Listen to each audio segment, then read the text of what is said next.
Emma Chen adjusted her visitor's badge nervously as she stood in the gleaming lobby of Morrison and Associates, one of the city's most prestigious consulting firms. At 22, she was only 3 weeks into her internship, still learning to navigate the corporate world while trying to prove herself worthy of the opportunity she'd worked so hard to earn. The morning had started routinely enough.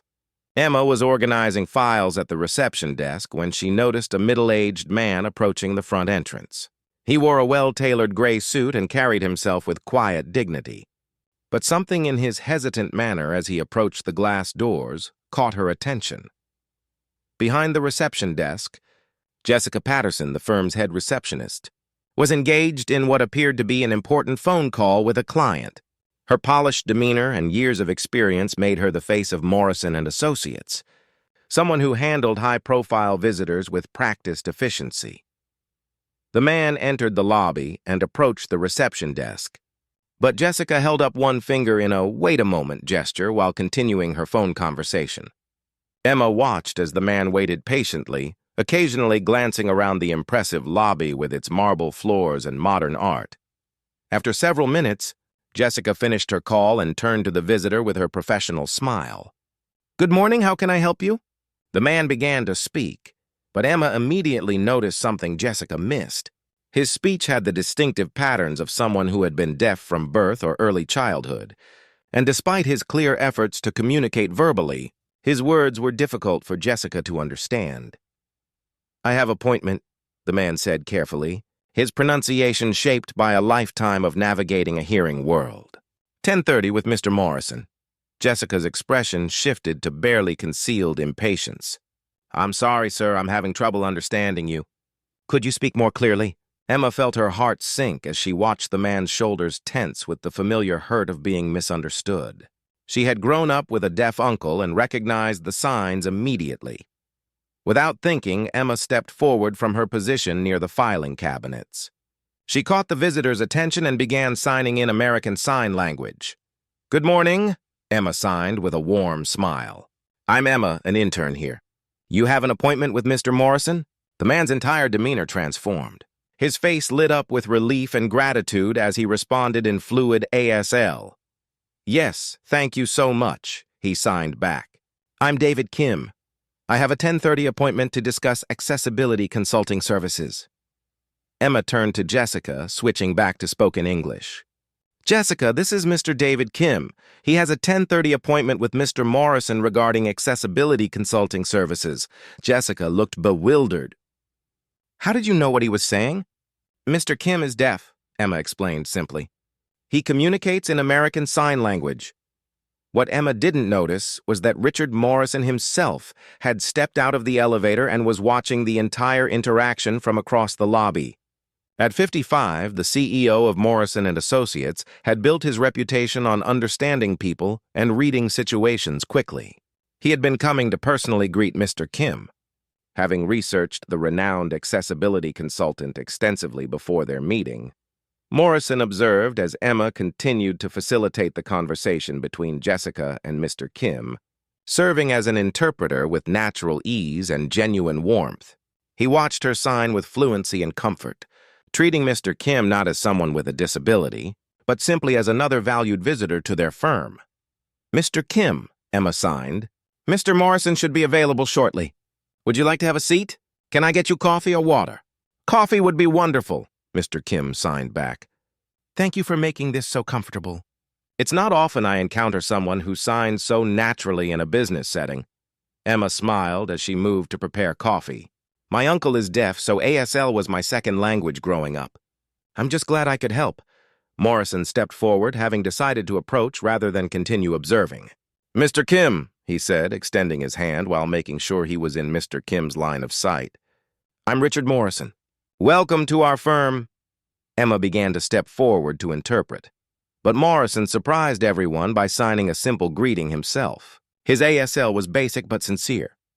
"Thank you for coming today," Morrison signed slowly. "I apologize that our usual interpreter couldn't make it." Mr. Kim looked pleased and responded in sign, with Emma automatically interpreting for Morrison.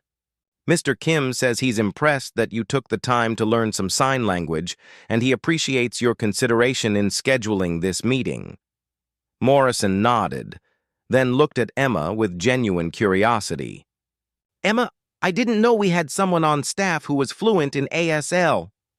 Emma felt her cheeks redden. I'm just an intern, sir. I hope I didn't overstep by helping. Overstep? Morrison's eyebrows rose. Emma, you just demonstrated exactly the kind of thinking and natural inclusion that our firm values. Mr. Kim, may I ask what you thought of the service you received here today? Mr. Kim's response, interpreted by Emma, was enthusiastic. He says he's been to many corporate offices, and most treat deaf visitors as a problem to be solved rather than valued clients to be welcomed. He says Emma made him feel respected and valued from the moment she started signing. Morrison was quiet for a moment, processing what he had observed. Then he made a decision that would change Emma's trajectory at the firm. Emma, Morrison said, I'd like you to join our meeting with Mr. Kim. Your interpreting skills aside, you clearly understand accessibility in ways that could be valuable to our discussion. Sir, I'm just an intern, Emma protested. I don't have experience with business consulting. What you have, Morrison replied, is something more valuable than experience. You have natural empathy and the ability to see solutions where others see problems. Mr. Kim, would you be comfortable with Emma joining our meeting? Mr. Kim's signed response was immediate and positive. He says he'd be honored to have Emma participate, Emma interpreted, though her voice carried surprise at the turn of events. The meeting that followed exceeded Morrison's expectations. Emma's presence didn't just facilitate communication. Her perspective as someone who had grown up understanding deaf culture provided insights that proved invaluable to their accessibility consulting discussion. She asked questions about inclusive design that hadn't occurred to Morrison, and offered suggestions that demonstrated a deep understanding of how to create truly welcoming environments. After Mr. Kim left, having signed a contract for extensive accessibility consulting services, Morrison asked Emma to stay behind in the conference room. Emma, Morrison began, what you did today wasn't just helpful translation. You demonstrated leadership, cultural competence, and the kind of inclusive thinking that our clients increasingly demand from consulting firms. Emma looked uncertain. Mr. Morrison, I was just doing what felt natural. Exactly, Morrison smiled. The best solutions usually do feel natural to the right person. Emma, I'm offering you a position as our accessibility and inclusion specialist. It's a newly created role, and it would mean transitioning from intern to full-time professional staff. Emma's eyes widened. Sir, I haven't even finished my internship. Your internship ended the moment you showed me that you don't just see diversity as something to manage, but as a strength to leverage, Morrison explained. What you demonstrated today is exactly what our firm needs to serve our clients better. 3 months later, Emma stood in the same lobby, now wearing a professional blazer instead of an intern's badge. She watched as the new accessibility features she had recommended were being installed: visual alert systems, better lighting for lip reading, and clear sight lines throughout the space. Morrison approached, carrying a letter. Emma, this came for you today. It's from the National Association of the Deaf. They want you to speak at their conference about inclusive business practices. Emma read the invitation with amazement. Mr. Morrison, 6 months ago, I was just trying to file paperwork correctly. Now they want me to speak at a national conference? Morrison smiled, remembering the shy intern who had stepped forward to help a visitor feel welcome. Emma, leadership isn't always about having the most experience or the highest title. Sometimes it's about having the courage to do what's right when you're the only one who can do it. As Emma looked around the lobby, now truly accessible to visitors with varying abilities, she realized that the most profound changes often begin with simple acts of inclusion. She had helped one visitor feel welcomed, and in doing so, had discovered her own calling and transformed not just her career, but her entire company's approach to serving all clients with dignity and respect. The language of understanding she had learned wasn't just about signing or speaking. It was about seeing people fully, responding to their needs with empathy, and creating spaces where everyone could contribute their best selves.